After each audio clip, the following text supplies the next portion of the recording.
자기를 부인하는 삶, 자기를 부인하는 삶, 이런 제목으로 같이 은혜 나누겠습니다.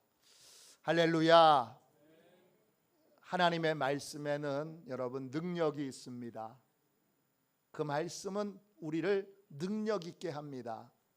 그 말씀을 받을 때 여러분 반드시 아멘으로 받으시기를 축원합니다.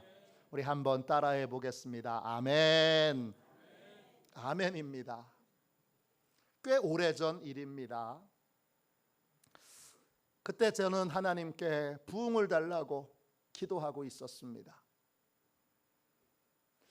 하나님이 부흥을 위해 제가 뭘 해야 되는지를 알려주셨는데 한 단어로 알려주셨습니다.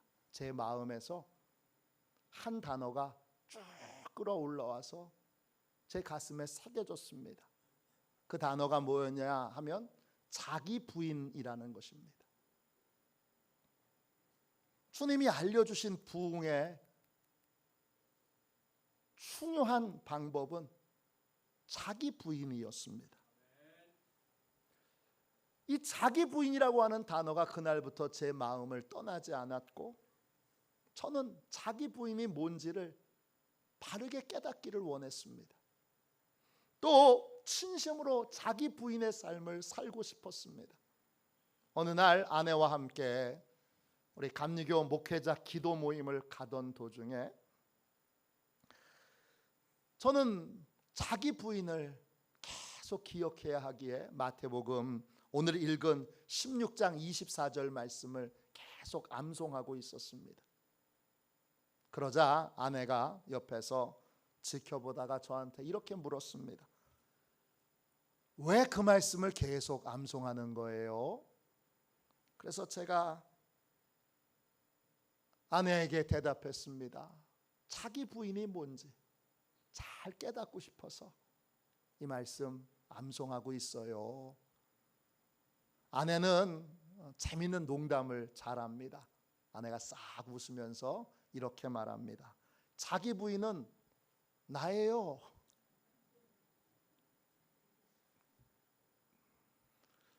아내의 말에 잘 귀 기울여 들으라는 계시의 말씀이에요.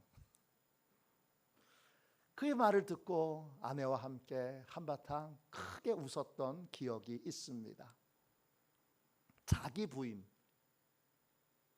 도대체 뭡니까? 아내 말 잘 들으라는 그런 계시의 말씀입니까?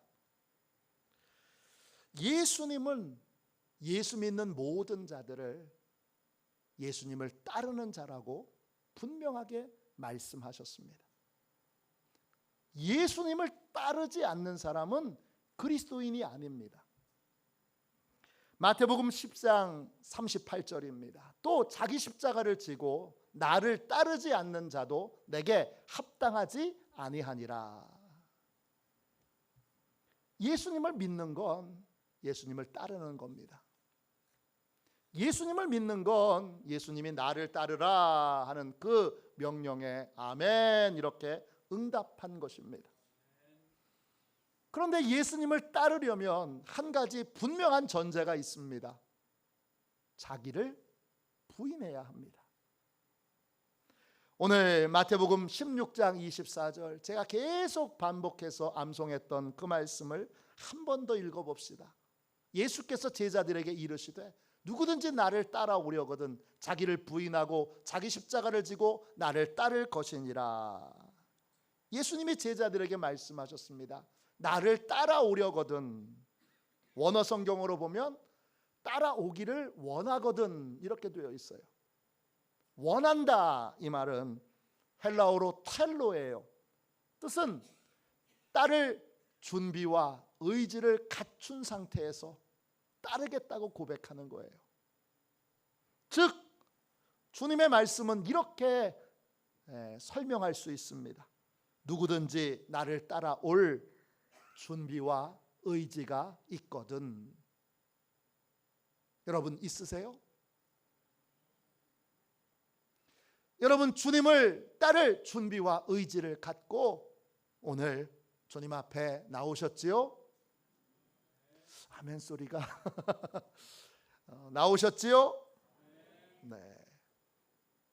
주님을 따를 의지와 준비를 갖추고 주님 앞에 나왔다면 그 다음 우리가 해야 될 건 주님을 온전히 따르기 위해 자기를 부인해야 합니다.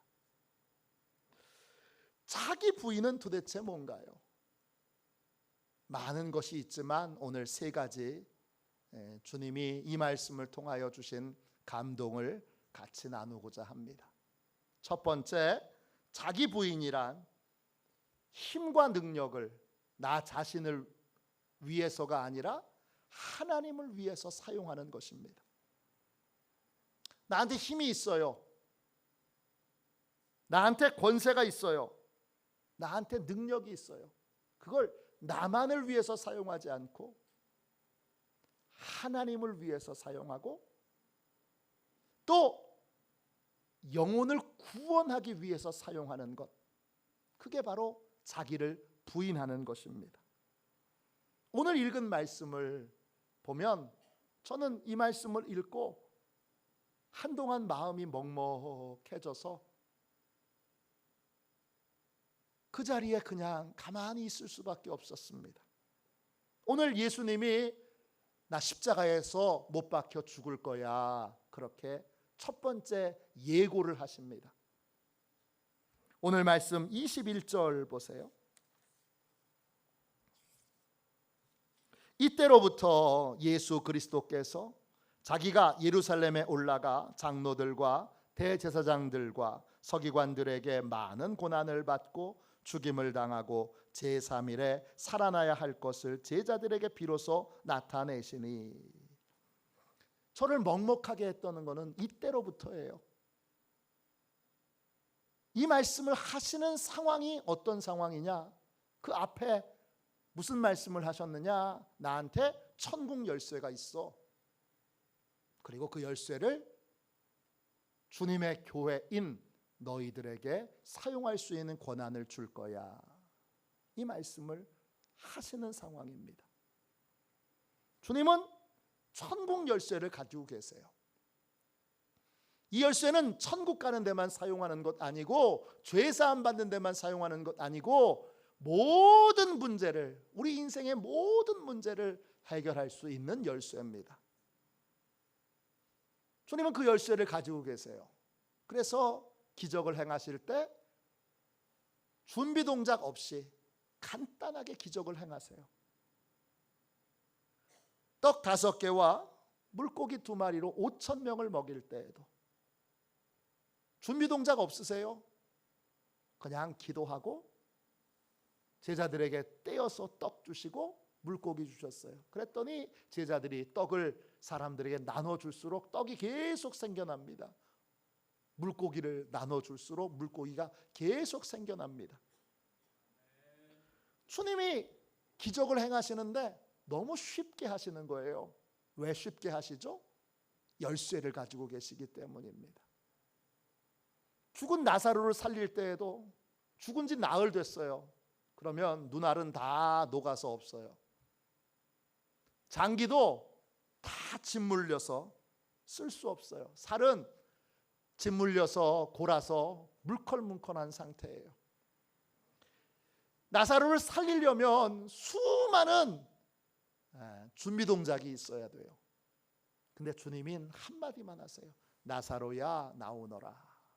그 한마디 말씀에 우리가 걱정하는 모든 문제가 일시에 다 해결돼요.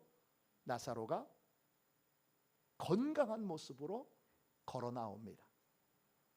맹인을 고치실 때도 맹인을 어떻게 고쳐요, 여러분? 군대 귀신 들린 사람, 군대 귀신은 사단 병력에 귀신이 그 사람 안에 들어가 있는 거예요. 어떻게 고쳐요? 준비 동작 없이 그냥 주님이 간단하게 고치세요. 왜? 열쇠를 가지고 계시기 때문입니다. 그런데 저를 먹먹하게 하고, 그리고 눈물 나게 했던 건 뭐냐 하면 그 열쇠를 가지신 분이 예루살렘에 가서 꼼짝없이 고난을 받고 꼼짝없이 죽임을 당하세요. 힘이 없어서 그런 게 아니에요. 힘이 없어서 그런 게 아니고 우리를 사랑하시기 때문에 힘을 쓸 수 있는데 안 쓰신 거예요. 왜? 주님이 고난을 받고 죽지 않으면 우리는 죄사함 받지 못하고 우리는 다 지옥 가게 되기 때문이에요. 우리 구원하려고 열쇠를 가지고 계신 주님이 그 열쇠를 자기를 위해서 쓰지 않으세요. 끝까지 자기를 위해서 쓰지 않으세요. 끝까지 고난을 받고 비참하게 죽으세요.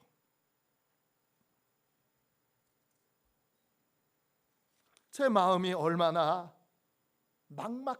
먹먹했는지 몰라요.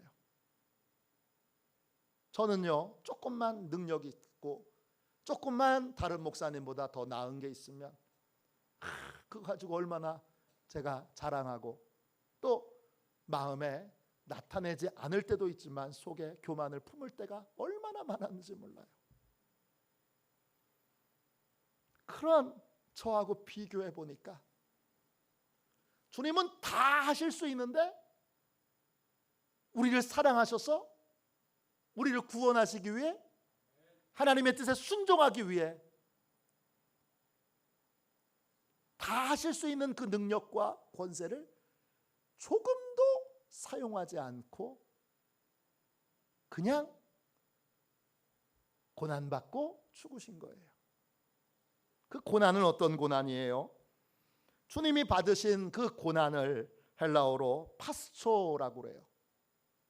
뜻은 육체와 정신이 다 괴롭힘을 받는 거예요. 육체만 고통받는 게 아니라 정신적인 고통도 받는 거예요. 복음서에 보면 누가복음 21장 22장에 보면 예수님이 잡히셔서 먼저 대제사장 집에 갔다가 공회 갔다가 또 빌라도의 법정에 갔다가 헤롯 궁전에 갔다가 다시 빌라도의 법정에 갔다. 계속 주님이 곳곳에 다니며 끌려다니고 계세요. 그리고 가는 곳곳마다 희롱을 당하세요. 대제사장의 집에서는요, 사람들이 예수님의 얼굴에 침을 뱉어요. 주먹으로 예수님의 얼굴을 쳐요. 그리고 주님의 뺨을 후려칩니다. 헤롯의 궁전에서도 무스꽝스러운 복장을 입혀놓고 신하들이 헤롯과 함께 예수님을 비웃어요. 그리고 온갖 희롱을 그곳에서 합니다. 빌라도의 법정에서는요, 빌라도가 십자가형을 내리자 로마 군병들이 예수님의 등짝을 벗겨놓고 채찍으로 때립니다. 그때 채찍은 세 줄로 되어 있는 채찍인데 거기에 뼈 조각과 그 다음에 쇠 조각이 붙어 있습니다. 탁 치면 살점이 확 떨어져 나갑니다. 한 번 또 치면 살점이 쭉 그렇게 갈라집니다.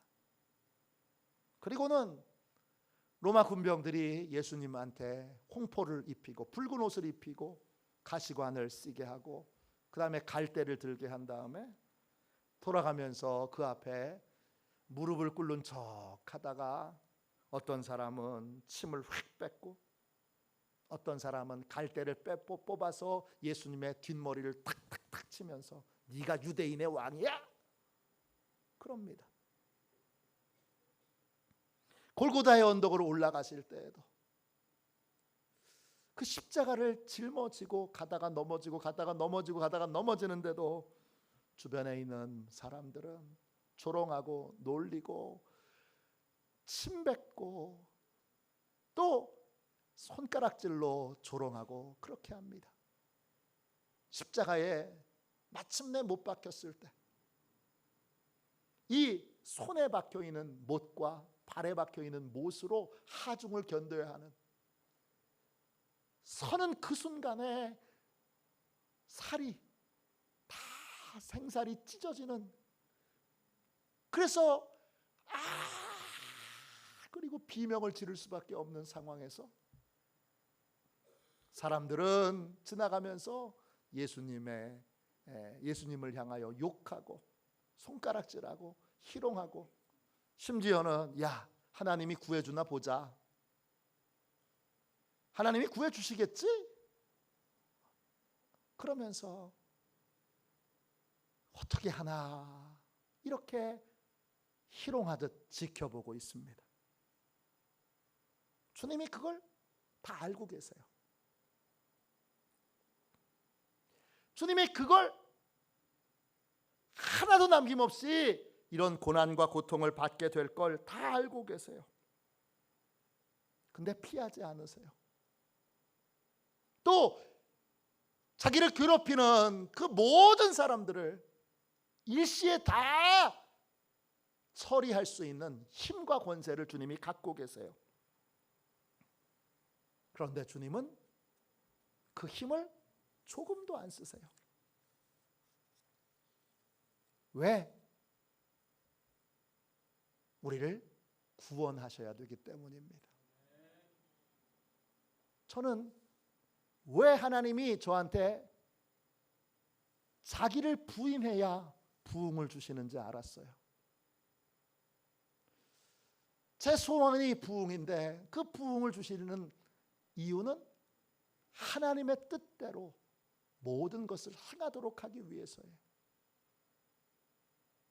자기 부인은 하나님이 아무리 큰 걸, 아무리 귀한 걸, 아무리 복된 걸 주셔도 교만에 빠지지 않고 그걸 하나님의 뜻대로 쓸 준비가 되어 있다는 거예요.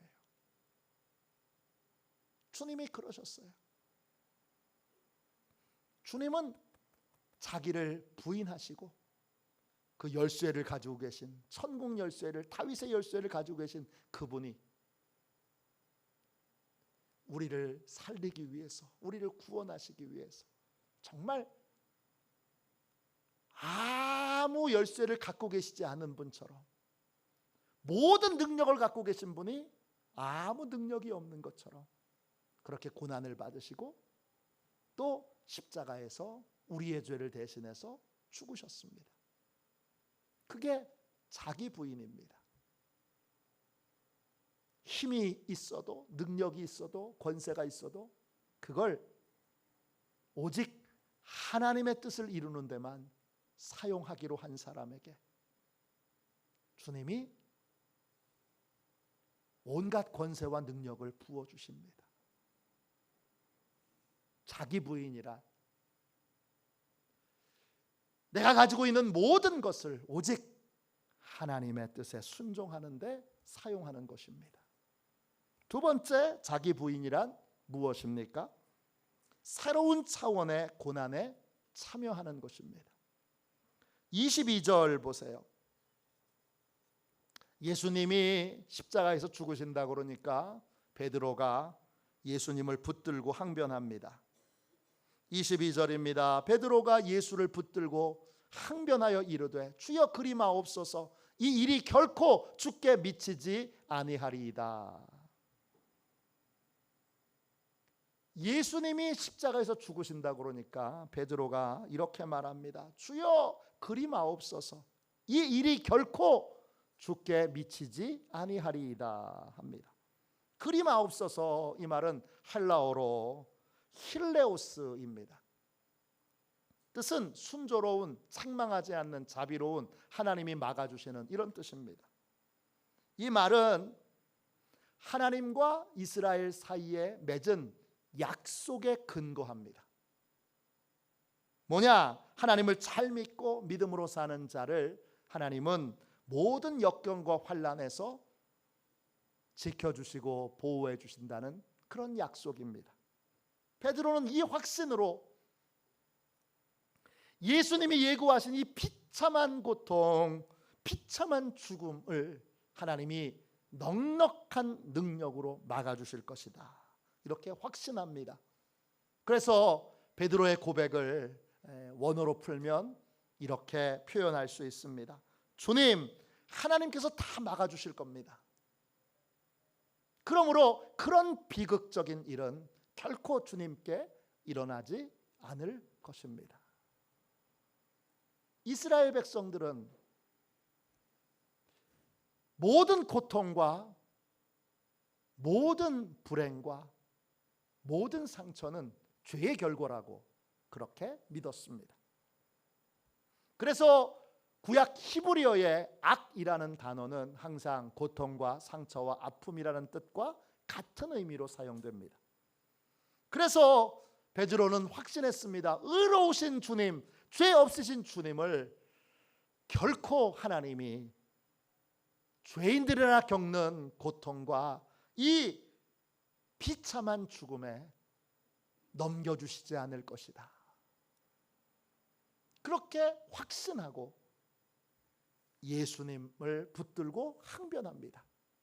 그런데 예수님께서 예고하신 고난은 베드로가 생각했던 고난과는 차원이 다른 새로운 차원의 고난입니다.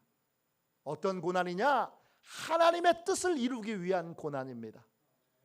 영혼을 구원하기 위한 고난입니다. 하나님이 사랑하라 하신 사람들을 사랑하기 위한 고난입니다. 그리고 이 고난은 장차 영광의 부활에 참여하게 하는 고난입니다. 자기 부인이란 하나님의 뜻을 이루기 위하여 기쁨으로 고난의 자리에 참여하는 것입니다. 하나님의 뜻을 이루기 위한 고난, 영혼을 구원하기 위한 고난, 또 부활의 영광에 참여하기 위한 고난, 그 고난에 기쁨으로 참여하는 것입니다. 그게 자기 십자가입니다. 주님을 따르려면 영혼 구원을 위한 내 몫의 고통을 받아들이고 그 고통을 기쁨으로 감당해야 합니다. 그게 자기 십자가를 지고 나를 따르는 것입니다. 감리교 여자 선교사님 중에 메리 리드라고 하는 선교사님이 계십니다. 이 선교사님의 이야기를 읽고 얼마나 또 마음에 감동을 받았는지 모릅니다. 이분은 원래 초등학교 교사였는데 30살에 인도로 복음을 전하러 갑니다. 1885년입니다. 메리 리드는 인도에 가서 나병 환자들을 만나게 됩니다. 이 땅에서도 고통받고 그리고 예수 믿지 않고 지옥에 간다면 도대체 나병 환자처럼 불쌍한 사람들이 어디 있겠는가 생각이 들어 나병 환자를 늘 찾아다니며 복음을 전합니다. 그런데 나병 환자들은 메리 리드의 이 복음을 받아들이지 않습니다. 메리 리드는 나병 환자들에게 복음을 전할 수 있도록 그들의 마음을 열어달라고 하나님께 간절히 눈물을 뿌려가며 기도합니다. 그러던 어느 날 메리 리드의 몸이 알 수 없는 병에 걸립니다. 손가락이 감각을 점차 잃어갑니다. 얼굴에 반점이 생깁니다. 본국으로 돌아가서 정밀 진단을 받았더니 나병이라는 판정을 받았습니다. 식구들과 주변에 있는 분들은 그녀의 불행에 말을 잃지 못하고 말을 잃은 채 눈물을 흘리면서 이렇게 말합니다. 주님, 어떻게 좋은 일만 하시는 분에게 그런 무서운 병을 주십니까? 그런데 메리 리드는 그 소식을 듣고 하나님께 감사 기도를 드립니다. 주님, 저에게 나병을 주셔서 감사합니다. 이제 저는 인도로 갈 수 있습니다. 그리고 인도에 있는 나병 환자들에게 복음을 전할 수 있게 됐고 나병 환자들의 영혼을 구원할 수 있게 되었습니다. 주님, 정말 감사합니다. 메리 리드는 그해 인도로 돌아가서 찬다크 나병 환자 보호소에서 일하게 되고, 그리고 1982년도에는 그 보호소의 책임자가 됩니다. 그는 매일 나병 환자가 되어 나병 환자들에게 복음을 전합니다. 1897년도에는 나병 환자, 수감된 환자가 85명이었는데 그 중에 67명이 거듭난 그리스도인이 됩니다. 그리고 메리 리드는 1938년까지 무려 47년 동안 나병 환자 보호소에서 나병 환자들에게 복음을 전하게 됩니다. 그리고 1943년 89세의 나이로 사망할 때까지 하나님이 오래 살게도 하셨어요. 왜? 복음 전하라고.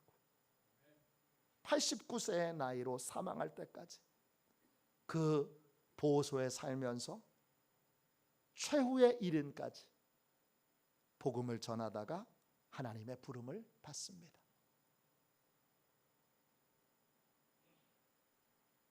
메리 리드는 다른 차원의 고난을 기쁨으로 받았습니다. 자기 부인이란 새로운 차원의 고난에 참여하는 것입니다. 죄로 인한 고통, 불순종으로 인한 고통이 아니라 하나님의 뜻을 이루기 위한, 영혼을 구원하기 위한 고난에 기쁨으로 참여하는 것입니다.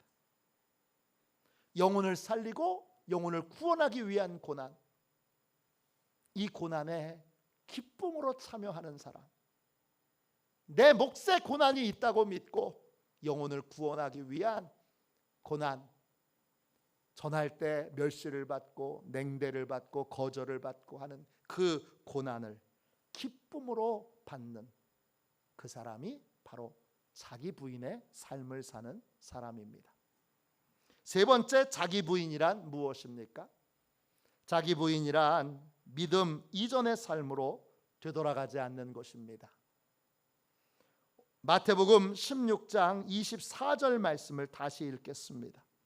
예수께서 제자들에게 이르시되 누구든지 나를 따라오려거든 자기를 부인하고 자기 십자가를 지고 나를 따를 것이니라.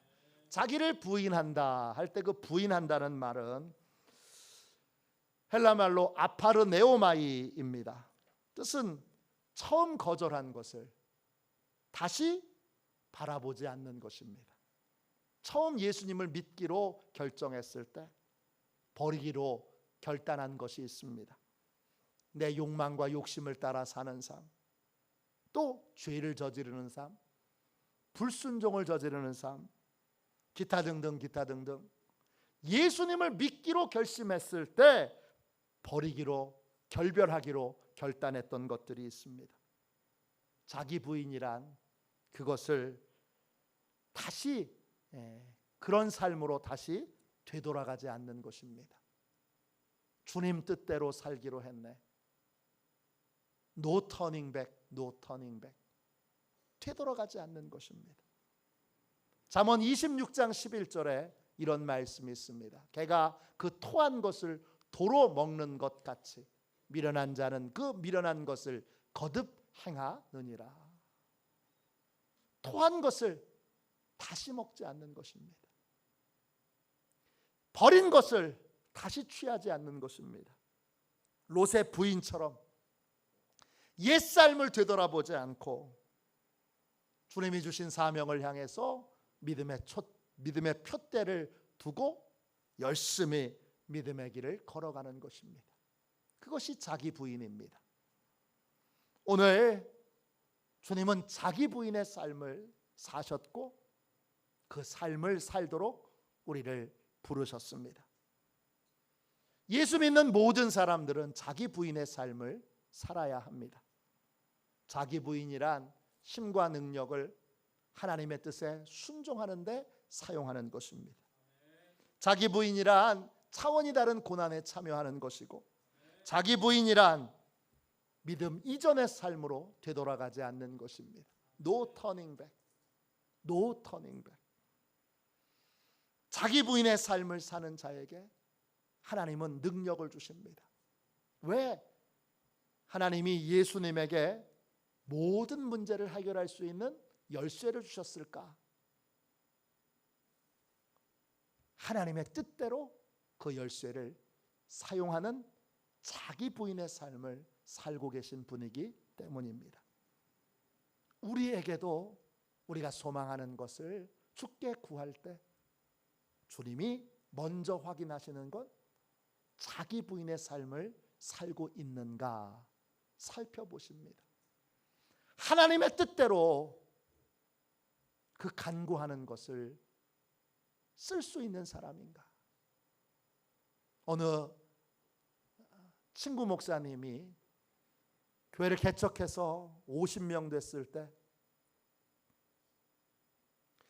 곧 100명 될 것 같으니까 매일 하나님 앞에 100명 되게 해달라고 기도했습니다. 오늘 하나님이 말씀하시더라고요. 제 친구 목사님에게 이렇게 물었습니다. 100명 되면 뭐 할 건데? 100명 되면 뭐 할 건데? 그렇게 물으셨습니다.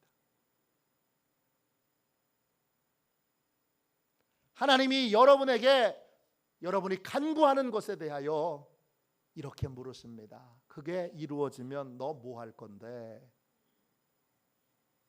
그거 가지고 또 죄 짓고 힘 있다고 그 가진 힘으로, 가진 권세로, 가진 능력으로 불순종하고 하나님을 대적하고 그렇게 쓸 거라면 없는 것이 낫습니다. 자기 부인의 삶이 이루어져야 주님이 자기 십자가를 주고 그리고 주님을 따를 수 있는 은혜를 베풀어 주십니다.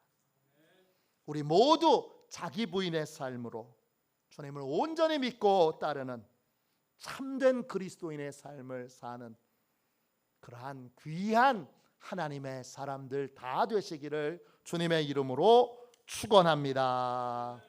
우리 이 시간 함께 찬양 292장 우리 1절만 두 번 찬양하고 주님 자기 부인의 삶을 결단합니다. 자기 부인의 삶을 살게 해주셔서 주님을 온전히 따르게 하여 주옵소서. 주님을 온전히 따르는 믿음의 삶을 살도록 자기 부인이 이루어지게 해주세요. 그렇게 우리 함께 기도하도록 하겠습니다.